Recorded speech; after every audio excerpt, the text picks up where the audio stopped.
The night Emily Parker disappeared began like any other, but small details would later feel heavy with meaning.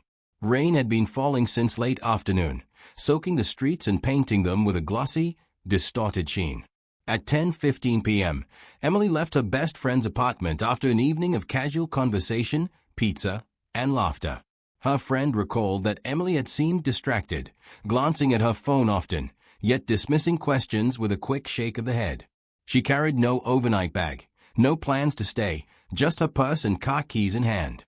The storm outside was rough, the kind of night that usually convinced people to stay indoors, but Emily insisted she had to get home. Her drive should have taken no more than 15 minutes. Instead, her car was found hours later on a lonely road at the edge of town. The vehicle was locked, though the driver's side window was partially rolled down, as if she had spoken to someone before disappearing. Inside, police discovered her purse on the passenger seat, her wallet and ID untouched, and her phone missing. The only clue that she had even made it that far came from a message sent to her sister at 11:42 p.m. It was short, sharp, and terrifying. He found me. That text would become the thread investigators pulled at for months, each tug unraveling new questions, but never quite revealing the whole truth. News of her disappearance spread quickly. Emily was well known in her community, a young woman with a steady job, a warm smile, and close ties to her family. Her sudden vanishing was unthinkable, and people initially clung to the hope that there was some innocent explanation. Perhaps her car had broken down and she'd gone for help. Perhaps she had decided, in some impulsive act, to get away for a few days. Yet none of those ideas matched the chilling message she had left behind. Police worked quickly to reconstruct her final known movements. They traced her route home, reviewing traffic cameras and security footage from gas stations and intersections. One camera captured her car turning onto the rural stretch of road where it was later found. Headlights glared against the rain, and in one fleeting frame, another vehicle appeared behind hers, its outline blurred by water streaks across the lens. Investigators couldn't immediately identify the make or model, but the discovery planted the first seeds of fear. Emily had not been alone on the road that night. Search parties formed within hours. Volunteers scoured ditches, woods, and fields along the highway. Dogs were brought in to track her scent, but the rain washed away most traces. Helicopters circled the area, their spotlights cutting across the landscape, but the search returned empty-handed. For every step forward, two more questions appeared. Why had she stopped driving? Who was she afraid of? And what happened between the moment she left her friend's apartment and the minute she sent that final message? Her family clung desperately to hope, but the silence grew heavier with each passing day. The storm that night had erased so much evidence, and without Emily's phone, her digital trail ended abruptly. All that remained was the unsettling image of her empty car, the rain still dripping from its roof, sitting in the dark like a monument to a journey that had been violently interrupted. The haunting message lingered in everyone's minds, the last piece of her voice that anyone would ever hear. He found me. Emily's disappearance forced investigators to look deeper into her history, and what they found revealed a woman who had been carrying more fear than anyone close to her realized. At first glance, Emily's life appeared ordinary and stable. She had a decent job at a local marketing firm, supportive friends, and a reputation for being kind and dependable. Yet, behind the surface, she had been living with shadows from her past that explained the cryptic warning she left in her final message. Almost a year before she vanished, Emily had filed for a restraining order against a man she once dated. Their relationship had ended abruptly after she discovered his violent temper, but he refused to let go. He followed her to work, left unwanted gifts at her apartment door, and sent threatening messages late at night. The restraining order brought her a brief sense of safety, but it was temporary. Just 3 months before her disappearance, the order had expired. Friends said she rarely spoke about him, but those who knew her best noticed a change in her behavior. She avoided certain places, refused to walk alone at night, and seemed constantly alert, as if she was waiting for someone to appear. Police learned that Emily had recently joined an online support group for women escaping abusive relationships. In the group's private forums, she left posts describing her ongoing anxiety. While she never named her ex-boyfriend directly, she wrote about being watched, about seeing the same unfamiliar car parked on her street multiple nights in a row, and about receiving anonymous calls where the line went dead after she answered. To outsiders, these details seemed vague and disconnected, but pieced together, they painted a portrait of someone who felt hunted. Investigators also uncovered a troubling discovery in her email history. Just 2 weeks before she vanished, Emily received an anonymous message with no subject line. The email contained only 4 words, "I never stopped watching." The sender's identity could not be traced, as the account was created with false credentials and accessed through masked servers. Forensics experts were unable to prove who had sent it, but given her history, suspicion naturally turned back to her former partner. He had a known obsession with her, and though there was no direct evidence tying him to the message, it seemed like a deliberate attempt to intimidate her. Her family revealed that Emily had mentioned hearing footsteps outside her apartment late at night. Once, she claimed to have found the lock on her balcony door tampered with. She never reported these incidents formally, fearing she would not be believed, or worse, that her complaints would only escalate the situation. The more investigators dug, the clearer it became that Emily had been living in quiet terror, preparing for something she sensed was coming. The most disturbing detail was that she had been trying to make plans to move away. On her laptop, police discovered saved job applications in another state, as well as listings for apartments miles from her hometown. It seemed she was attempting to start over, to vanish on her own terms before someone else forced her to. Her final text message made new sense in light of this history. Whoever he was, Emily had been anticipating his return, and when he finally appeared, she recognized him instantly. The case against the mechanic began with a single grainy clip that seemed impossible to ignore. On a traffic camera near the outskirts of town, investigators spotted a dark SUV trailing closely behind Emily's car on the night she vanished. The headlights remained in view for nearly a mile until the camera feed ended, leaving police to wonder if that vehicle had something to do with her sudden disappearance. The SUV's description was vague, but after canvassing the area, detectives connected it to a local mechanic with a history of minor criminal offenses. His name quickly rose to the top of the suspect list. He was known in town as a loner, a man who worked long hours in his cluttered garage and kept mostly to himself. Rumors swirled about his temper, and some recalled confrontations that painted him as volatile. When police learned he had been in possession of an SUV matching the one seen in the footage, suspicion hardened into something more tangible.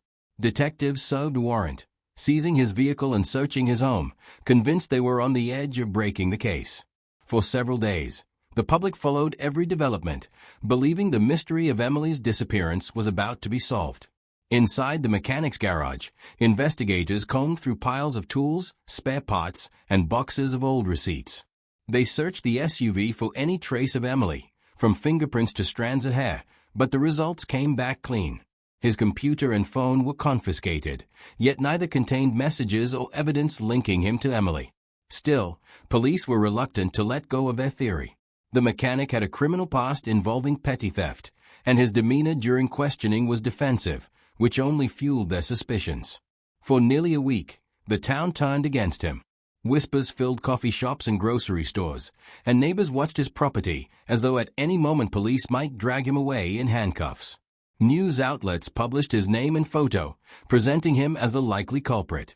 But just as quickly as the case against him had gathered momentum, it began to unravel. His alibi was simple, but initially overlooked. On the night Emily vanished, he had been towing a customer's vehicle from a breakdown site miles away. Records from his work phone showed the call for assistance, and the client later confirmed the pickup. Traffic cameras along the route captured his truck hauling the stranded car, matching the timeline he gave to investigators. The dark SUV police had linked to him was indeed his, but he explained that another employee had borrowed it earlier that evening before returning it to the garage. Faced with corroborating evidence, detectives had no choice but to clear his name. The community, however, had already branded him guilty, leaving his reputation damaged beyond repair. Meanwhile, Emily's trail remained as cold as before. The supposed breakthrough had wasted critical time and shifted focus away from the true danger lurking in the shadows. With the mechanic eliminated, investigators were left with the same haunting puzzle. If he wasn't the man behind the SUV, then who was following Emily that night, and where had she gone after sending her final message? Months dragged by with no answers, and Emily's case teetered on the edge of becoming another unsolved mystery. The search effort slowed, the headlines faded, and her name became something whispered about in town rather than printed on front pages. It seemed as though her trail had gone completely cold, until an unexpected discovery gave investigators a reason to reopen every angle. In late spring, a hiker wandering deep through a wooded area several miles from where her car had been found stumbled upon a shattered cell phone half buried beneath wet leaves. The device was cracked and waterlogged, but the serial number confirmed what no one wanted to believe. It belonged to Emily Parker. Forensic specialists recovered fragments of data from the damaged phone. Among the files were unsent text drafts, chilling in their simplicity. One read, "Asterisk is outside my window." Asterisk another said, "Asterisk, I can't keep running." Asterisk these drafts had never been sent, as if she had started typing, but either lost the chance or been interrupted. The implications were terrifying, suggesting that Emily had been documenting her fear in her final hours. Investigators began piecing together her phone's location history, which painted a troubling picture. The last pings placed the device in a secluded area of the woods on the very night she disappeared, not far from where it was eventually found. This new evidence hinted that Emily may have been lured or forced into the forest. The idea aligned with her car being left on the roadside, abandoned as though someone had staged the scene before taking her elsewhere. But the deeper investigators looked, the stranger the details became. The soil around her phone contained traces of ash, an unusual compound not native to the wooded environment where it was discovered. Samples were sent to a lab, and results revealed a distinct blend of clay and burned debris, the kind often associated with construction or demolition sites. Investigators cross-referenced the soil composition with known locations in the county and identified an abandoned property several miles away, a crumbling structure once owned by the uncle of Emily's former boyfriend. This connection was too significant to ignore. The property had been vacant for years, its windows shattered, its walls covered in graffiti, and the surrounding land left to decay. Locals claimed it was a place teenagers dared each other to enter, but otherwise it had been forgotten, until Emily's phone pointed investigators in its direction. Cadaver dogs were brought in to search the grounds, but the first sweeps yielded nothing. The structure's basement, however, contained unusual signs. Patches of concrete poured unevenly, as though someone had tried to cover something beneath the floor. Investigators marked the location for further excavation, but progress stalled as warrants and additional resources were required. Although no body had yet been found, the discovery of the phone and the soil evidence reignited interest in Emily's case. It was no longer a mystery without direction. It was a trail of silence leading to a place tied to the one person she had feared most. The town, once quiet in resignation, buzzed with rumors again, waiting for the final truth to be unearthed. Every clue seemed to circle back to the same haunting possibility. Emily's disappearance was not random, and the person she had warned about in her last text may have been closer than anyone wanted to believe. Excavation of the abandoned property began under the cover of dawn, when the air was still heavy with mist and silence clung to the trees. Investigators worked carefully, breaking apart the uneven patches of concrete in the basement where cadaver dogs had alighted. Within hours, shovels struck something more solid than knife. What they uncovered confirmed the darkest fears that had hung over the case for nearly a year. Beneath layers of dirt and rubble lay the remains of Emily Parker, concealed in a shallow grave that had been crudely sealed with cement. The discovery ended the desperate hope that she might still be alive and transformed the case from a search for a missing woman into a homicide investigation. Forensic experts worked methodically, collecting evidence from the grave and the surrounding area. Clothing fragments matched what Emily had been wearing on the night she vanished. Fibers and small traces of duct tape hinted at restraint. Nearby, buried under loose soil, investigators recovered a rusted shovel and plastic sheeting. Each item was bagged, catalogued, and sent to the lab for analysis. But one detail made everything undeniable. Fingerprints on the plastic belonged to her former boyfriend, the man she had once tried to escape through a restraining order. The discovery was enough to move the investigation from suspicion to certainty. When police confronted him with the evidence, he denied any involvement, insisting that someone was framing him. Yet his history told another story. Records showed he had driven near the woods on the night of Emily's disappearance, his phone pinging off a nearby tower just after midnight. Neighbors recalled seeing him cleaning out his SUV obsessively the next day, discarding items into heavy black trash bags. A search of his property turned up receipts for concrete mix purchased in the days following Emily's vanishing, an eerie match to the uneven patches discovered in the basement of the abandoned house. The trial that followed captured the attention of the entire state. Prosecutors built a narrative of obsession and control, describing how he had stalked Emily long after their relationship ended, monitoring her movements, waiting for the moment to strike. The chilling message she sent, "he found me," became the centerpiece of the case, her final cry for help echoing through the courtroom. Witnesses testified about her growing fear, her attempts to start over, and the signs she had been trying to outrun him. The defense argued circumstantial evidence, but the weight of forensic proof and digital records was impossible to dismiss. After weeks of testimony, the jury delivered its verdict, guilty of first-degree murder. The sentence brought a measure of justice, but no true relief for Emily's family. They had the truth, but it was a truth carved in grief.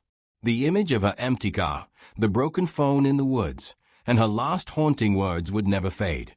The community mourned her not just as a victim, but as a reminder of how fear can be ignored until it is too late. For investigators, the case left a scar of its own, proof of how easily a trail can twist and how fragile the difference is between safety and tragedy. Emily's story closed in the courtroom, but her final text lives on, a chilling echo of a moment when she realized escape was no longer possible. He found me.